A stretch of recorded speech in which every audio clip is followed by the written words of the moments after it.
আসসালামু আলাইকুম। আওয়ামী লীগ কি খুব সহসাই রাজনীতিতে সগৌরবে ফিরতে যাচ্ছে? ফিরলেও তা কবে, কতদিনের মধ্যে এবং কোন প্রক্রিয়ায়? এই বিষয়গুলো বিএনপি সরকার গঠনের পর থেকেই নানানভাবে আলোচিত হচ্ছে এবং বিশেষ করে সজীব ওয়াজেদ জয়ের একটি পোস্ট যেটি তিনি তার এক্স অ্যাকাউন্টে শেয়ার করেছেন, সেটিকে কেন্দ্র করে এখন রাজনৈতিক অঙ্গনে ঘরে বাইরে নানানভাবে আলোচিত হচ্ছে।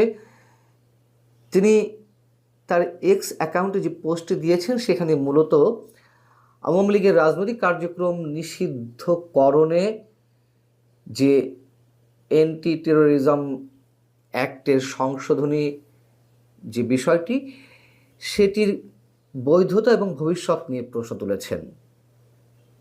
তিনি বিএনপি সরকারকে সাংবিধানিকভাবে 30 দিনের মধ্যে এই অধ্যাদেশ বাতিল করার সিদ্ধান্ত নেওয়ার আহ্বান জানিয়েছেন এবং যদি সেই সিদ্ধান্তটি নেওয়া হয় তাহলে আওয়ামী লীগ অটোমেটিক্যালি রাজনীতিতে পুনর্বাসিত হতে পারছে। এখন সজীব ওয়াজেদ জয় বললে কি তারেক রহমান বা আমাদের প্রধানমন্ত্রী সেই বিষয়টি শুনবেন? বিএনপি সেই সিদ্ধান্ত গ্রহণ করবে? আর যদি এই অধ্যাদেশটি বাতিল হয়, সেটি কিভাবে বাতিল হবে, কোন প্রক্রিয়ায় বাতিল হবে, সেই প্রশ্নগুলো নিশ্চয়ই জড়িয়ে রয়েছে।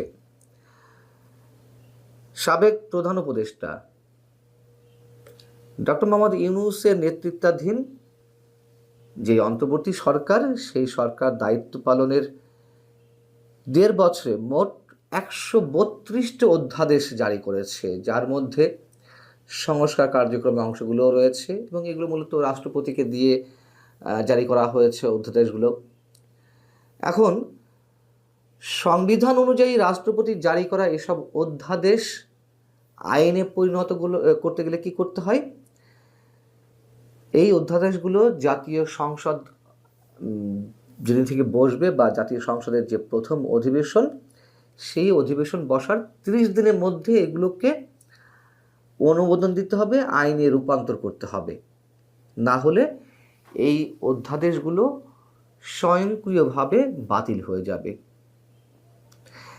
এদিকে একথাও তো আমরা জানি যে 132টা অধ্যাদেশ জারি করা হয়েছে ডক্টর মোহাম্মদ ইউনূসের সরকারের সময়। তার প্রত্যেকটি অধ্যাদেশের সঙ্গে বিএনপি একমত ছিল না, তাদের আপত্তির মুখেও অনেক অধ্যাদেশ জারি করা হয়েছে।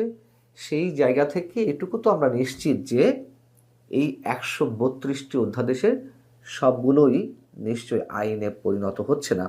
এক্ষেত্রে নিজেদের সংস্কার নীতি এবং নির্বাচনী ইশতেহারের সঙ্গে যেগুলো সাংঘর্ষিক, সেগুলো অবশ্যই বাতিল করে দেওয়ার প্রক্রিয়া হাতে নেওয়া হবে। এখন সংসদ অধিবেশন বসছে যতদূর জানা গেছে 26শে ফেব্রুয়ারি থেকে। যদি সেদিন থেকে শুরু হয় জাতীয় সংসদের প্রথম অধিবেশন, তাহলে পরবর্তী মাসের মার্চের 28 তারিখের মধ্যে এই অধ্যাদেশগুলোকে আইনে রূপান্তর করতে হবে। যেগুলো আইনে পরিণত হবে না সেগুলো 28 তারিখের পর বাতিল হয়ে যাবে।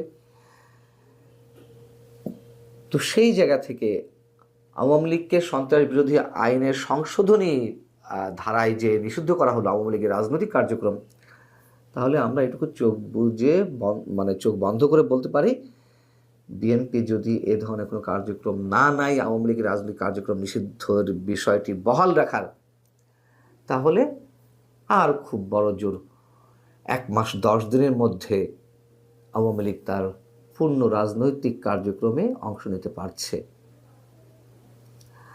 আর যদি বিএনপি নেয় তাহলে কি হবে?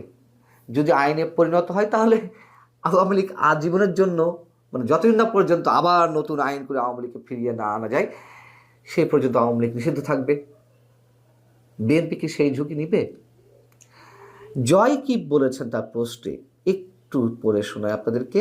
জয় তার পোস্টে এক জায়গায় বলছেন, যদি বিএনপি নেতৃত্বাধীন সরকার এই অধ্যাদেশকে অনুমোদন করে তাহলে এটি অন্তর্বর্তী সরকারের অ্যান্টি টেরোরিজম আইনের অপব্যবহারকে সমর্থন করবে, যা গণতন্ত্রকে ক্ষুণ্ণ করবে এবং আওয়ামী লীগকে রাজনৈতিক ও নির্বাচনী প্রক্রিয়া থেকে স্থায়ীভাবে বাদ দেওয়ার পথ প্রশস্ত করবে। এতে রাজনৈতিক দল নিষিদ্ধকরণের অসাধারণ ব্যবস্থা স্বাভাবিক হয়ে যাবে। তিনি বলছেন, আর অন্যদিকে যদি নবগঠিত সরকার অধ্যাদেশকে অনুমোদন না করে তাহলে এটি অন্তর্বর্তী সরকারের শত্রুতাপূর্ণ দৃষ্টিভঙ্গি থেকে দূরে সরে আসার ইতিবাচক পদক্ষেপ হবে এবং অধিকার সম্মত সংকীর্ণ অ্যান্টি টেরোরিজম ফ্রেমওয়ার্ক পুনরুদ্ধার করবে। এটি মনে করার কোনো কারণ নেই যে বিএনপি এদিকে পা দেবে। আমরা মোটামুটি এই পর্যায়ে এসে এটুকু নিশ্চিত করে বলতে পারি। এবং এটা তো ঠিক যে বিএনপি কখনোই আওয়ামী লীগ একটি নির্বাহী আদেশের মাধ্যমে তার রাজনৈতিক কার্যক্রম বন্ধ থাক বা বন্ধ করতে চায়নি, বা কোনো রাজনৈতিক দলকেও নিষিদ্ধ করতে চায়নি। এমনকি আন্তর্জাতিক বিভিন্ন গণমাধ্যমে দেওয়া সাক্ষাৎকারে তারেক রহমান তিনি নিজে একাধিকবার কথা বলেছেন যে তিনি কোনো রাজনৈতিক দলকে নিষিদ্ধ করার পক্ষে নন। আর যদি তিনি অন্য কোনো রাজনৈতিক দলকে নিষিদ্ধ করার পক্ষে থাকেন তাহলে একসময় বিএনপিকেও সেই ফাঁদে পড়া লাগতে পারে, স্পষ্টভাবে তিনি বলেছেন। এমনকি বলেছেন যে সজীব ওয়াজেদ জয় বা সাইমা ওয়াজেদ পুতুল দেশে মানুষ চাইলে তারা দেশে ফিরে এসে রাজনীতি করতে পারবে। এবং এ কথাও তো আমরা জানি যে ভারতের একটা প্রচ্ছন্ন সমর্থন বিএনপির প্রতি রয়েছে নির্বাচন অনুষ্ঠানের আগে থেকেই, এবং নির্বাচন অনুষ্ঠানের পরে তো ভারতের প্রধানমন্ত্রী তাদেরকে মানে তারেক রহমানকে তার পরিবারের সদস্যদের নিয়ে ভারত সফরে আমন্ত্রণ জানিয়েছেন। যাই হোক, কিন্তু এর মাঝখানে একটি বিষয় আছে, সেটি আমরা জানি যে আওয়ামী লীগকে রাজনীতিতে ফিরে আসার একটা সুযোগ দেওয়ার, সেটি নরম শর্ত বলে শক্ত শর্ত বলে এই বিষয়টি ছিল। এবং সেই জায়গা থেকেই তো আওয়ামী লীগের ভোটাররা এই নির্বাচনে বিএনপিকে ভোট দিয়েছে।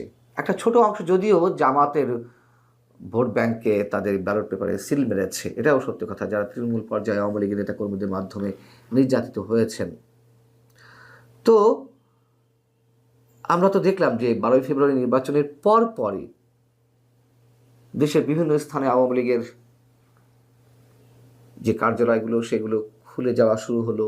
কোথাও কোথাও বিএনপির স্থানীয় নেতাকর্মীরাই আওয়ামী লীগের অফিস খুলে দেওয়া শুরু করলেন। আবার কোথাও কোথাও আওয়ামী লীগ নেতাকর্মীরা তারা স্বেচ্ছাপ্রণোদিত হয়ে নিজেরাই নিজেদের দলীয় অফিস খোলা শুরু করে দিলেন। অতএব আমরা এটুকু বলতে পারি যে আর 1 মাস 10 দিনের মধ্যে পূর্ণ মাত্রায় আওয়ামী লীগ তার রাজনৈতিক কার্যক্রম শুরু করতে যাচ্ছে।